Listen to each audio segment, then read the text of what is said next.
Wanaparthy collector కార్యాలయం PGRS hall నందు ప్రజా సమస్యల పరిష్కార వేదిక కార్యక్రమం నిర్వహించారు. ప్రజల నుండి జిల్లా కలెక్టర్ శ్యాంప్రసాద్ వినతులను స్వీకరించారు. ఈ సందర్భంగా దివ్యాంగుల వద్దకే స్వయంగా వెళ్లి అర్జీలను స్వీకరించిన జిల్లా కలెక్టర్ ఫిర్యాదుదారుల విజ్ఞాన స్థాయికి స్వయంగా వెళ్లి క్షుణ్ణంగా పరిశీలించి పారదర్శకంగా విచారణలను అర్జీదారుడు సంతృప్తి చెందేలా నిర్ణీత గడువులోపు తప్పనిసరిగా పరిష్కరించాలని సంబంధిత అధికారులను ఆదేశించిన కలెక్టర్ ఆదేశించారు.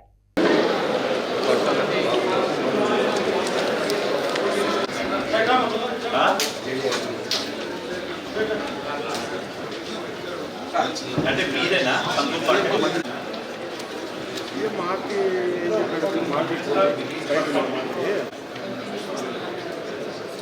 ఇంప్రూవ్మెంట్ వచ్చింది 19 నోడల్ ఆఫీసర్ ఉండాలి ఇక్కడ.